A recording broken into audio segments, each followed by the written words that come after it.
Assalamualaikum warahmatullahi wabarakatuh.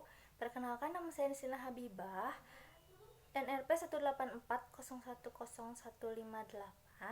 dari kelas 18 MJC. Di sini saya akan mempresentasikan hasil pemahaman saya mengenai standar kinerja. Di dalam sebuah penilaian kinerja harus memastikan dulu antara tugas dan wewenang itu sesuai. Baru kemudian kita memikirkan bagaimana menilai dan mengukur jabatan tersebut. Penilaian kinerja merupakan aktivitas positif.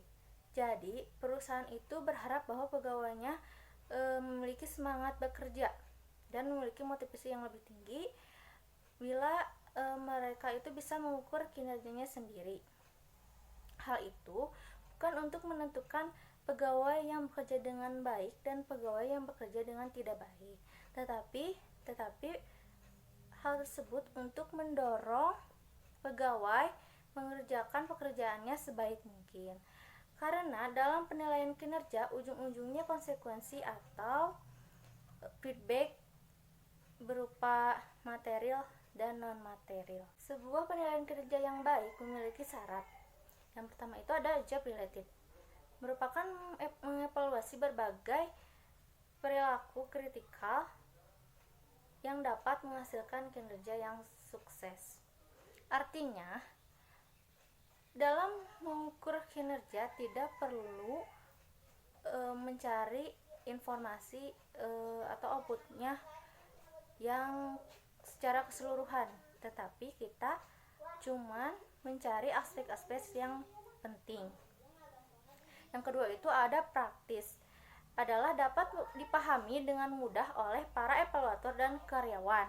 Artinya dapat dipahami dan dicapai outputnya dan penilaiannya dilakukan oleh karyawan dan evaluator.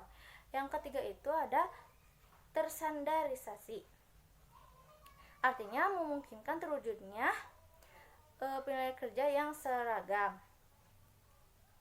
Artinya siapapun yang menilainya itu baik secara mekanisme dan standarnya, baik dimanapun dan kapanpun. Yang selanjutnya ada standar kinerja. Kita tidak akan bisa menilai kinerja apabila tidak ada standar kinerja. Jadi, sebelum menentukan perusahaan kebijakan untuk melakukan penilaian kinerja, maka harus dilakukan sebelumnya. Yang pertama yaitu memastikan adanya uraian jabatan. Yang kedua itu memastikan adanya standar kinerja. Standar kinerja adalah tolak ukur yang digunakan untuk mengukur kinerja. Agar efektif, standar tersebut harus terkait dengan hasil yang diharapkan dari suatu jabatan.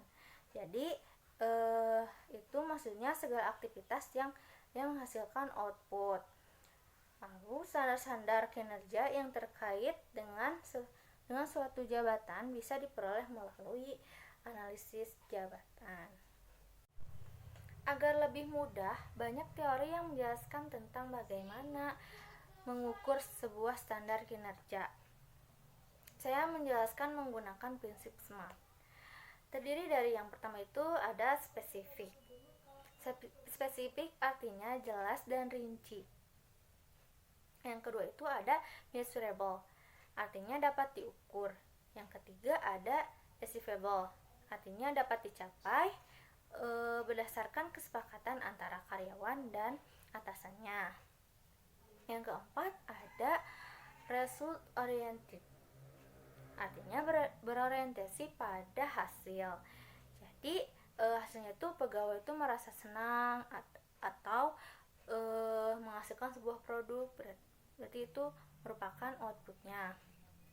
Yang kelima itu time frame, artinya jelas jangka waktu pencapaiannya. Contoh misal dalam bentuk 1 tahun, 1 minggu, 1 bulan, dan 1 semester. Cukup sekian yang saya pahami. Mohon maaf bila ada kekurangan atau salah kata. Wabillahi taufiq wal hidayah. Wassalamualaikum warahmatullahi wabarakatuh.